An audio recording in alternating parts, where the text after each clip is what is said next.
Hey everybody, today I'm starting a new series called Rating Changes. So normally on this channel I'm always playing new stuff, giving ratings out for games that I've played for the first time.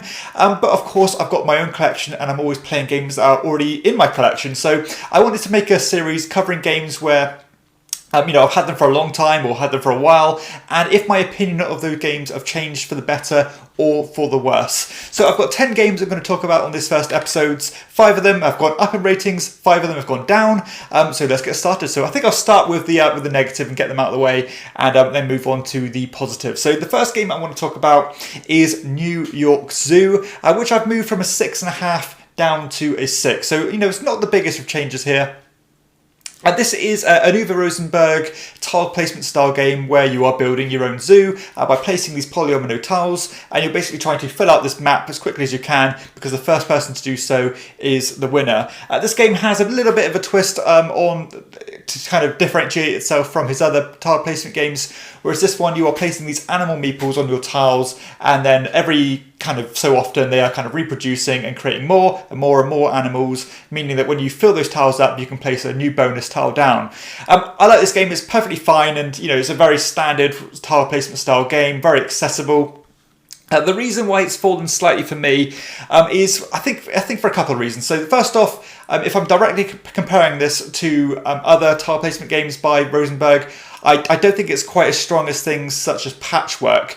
I still think this has a valid place in the collection because it does scale better, because this one actually plays up to 4 players, whereas Patchwork is strictly a 2-player game. I think the kind of economy in Patchwork is a bit more interesting. But additionally, I think the game drags on a bit too long for what it is on these higher player counts, which has only kind of come to light for me recently. And additionally, I think although the production is very nice in the game, it can be quite fiddly. When you're putting a bunch of these different animal meeples on these tiles, and you're knocking them over, and if you've got big fingers or big hands like me, it's quite fiddly and hard to move things around. But still a perfectly pleasant game. But again, I'd rather play some other tile placement games. The next game I'm going to talk about is one that's actually lost my shield of quality, and I think objectively this might not be the case. It's more of a personal opinion. This is The King is Dead by Pierre Sylvester. So The King is Dead, a very popular area control style game, very clever one actually. And again, I want to make it clear that I think this is a wonderful design, but I think my appeal of this one is just dwindling and dwindling, and I really have no interest at all to go back and play this one. It just didn't have the vibe and the feel of a game that I want to go and re-explore further. So this one is again a strange one where you're trying to manipulate these 3 different nations. So you've got the Scottish, the English, and the Welsh, I believe, and then you are trying to basically control certain regions at certain times and get influence with those nations. It's very has very minute win margins in terms of wanting to play things just at the right time to get the most out of them. The margins for victory are extremely small. It also had a really cool card system where all your actions are given to you at the start of the game, but you could use those cards as you wished from start to finish, and as soon as you've used those cards you can never get them back, so you really do have to pace yourself. Again, another game that I think is very clever, very well done, very well put together, but ultimately I don't think I can fully endorse a game that I really don't feel the urge or get a lot of enjoyment from anymore. So unfortunately The King is Dead has fallen from a 7 to a 6. The next game I'm going to talk about is something a bit lighter. This is Camel Up. Camel Up, one of the kind of mainstays of my collection for a long time. So this is a family-friendly racing style game as you're betting on these camels. They're hitching rides on one another, trying to you're trying to bet the ones you think is going to win, either not only the leg but the ultimate race as well. You're betting on who you think is going to lose the race. You can cause a bit of carnage by making them slip up and things. A really fun, again, family-friendly gateway style game that I've had a lot of fun with over the years. I'm not going to take anything away from this game. This has done a lot in my collection over the years and stayed a lot longer than pretty much anything else. But I've definitely got to that point where I'm fatigued with the game. I don't really have the urge to play it anymore.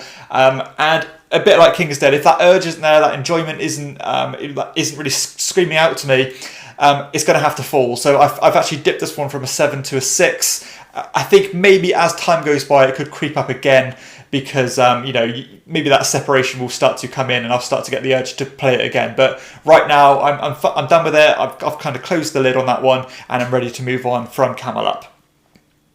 The next game is something a bit heavier with Maharaja. So Maharaja, I've fallen very slightly from a 7.5 to a 7, so it still holds my shield of quality. This is a Wolfgang Kramer classic. I suppose it's a re-implementation, at least the version I'm talking about.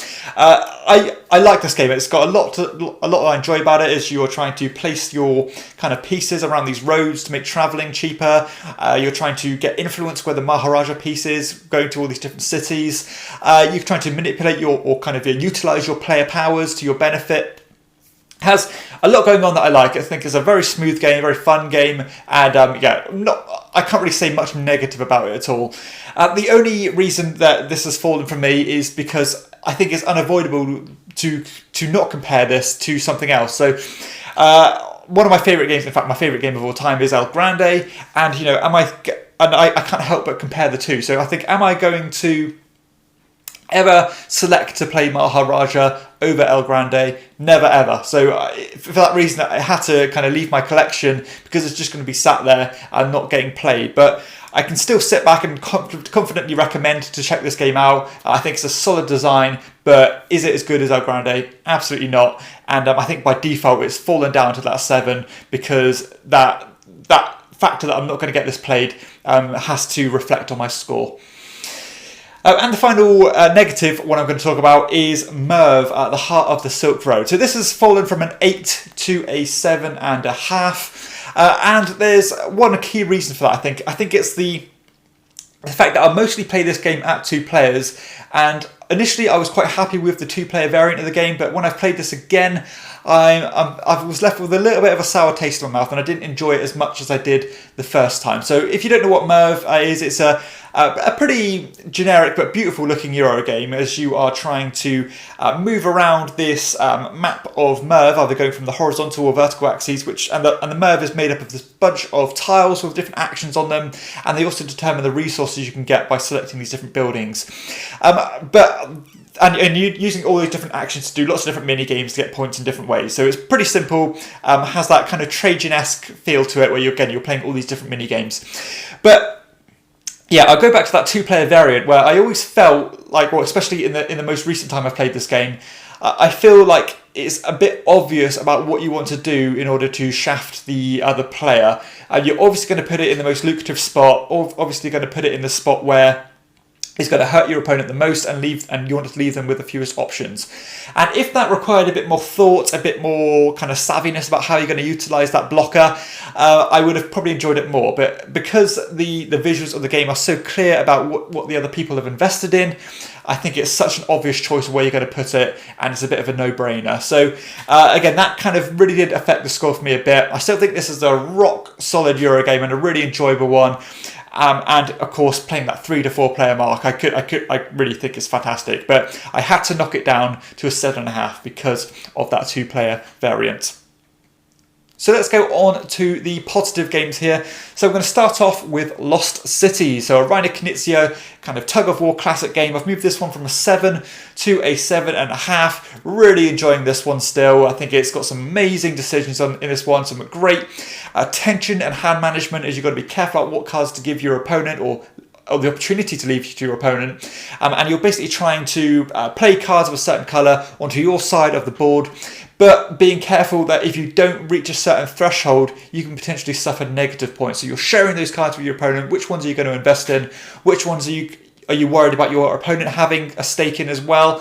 Just a great game with great pacing, a great ramping up effect, and some really amazing decisions. So yeah, very happy with Lost Cities, and I think it deserves its kind of classic title that people consider this one. Next up, I've moved from a 7.5 to an 8. This is Seven Wonders Duel. This one, of course, is the 2-player variant of the classic drafting game Seven Wonders.